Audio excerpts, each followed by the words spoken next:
At mga bossing ko, naghahanap nga kayo ng impact range mga boss. So tara, pakita natin sa kanila dito. So ito yung bagong labas ngayon ni Tacmor mga bossing. Brushless na rin yan. Siyempre, mayroong isang battery. Ang kagandahan sa battery na to mga bossing ko, hindi siya basta-basta nalulobat mga boss. Ayan o. Ayan o, ganyan yung kalakas. Ayan o, lakas o.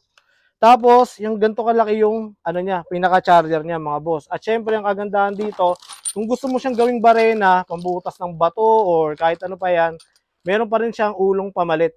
Tapos may kasama siyang mga sakit. Ayan o. Ang presyo nito mga bossing ko, 1.7 lang to. Yan. So may bawas pa to pagka nag-walk-in kayo dito. Yan. At syempre, pag nag-wholesale din kayo, mas may bawas pa to, mas mababa pa. Yan, mga bossing. Kaya ano pang hinihintay nyo?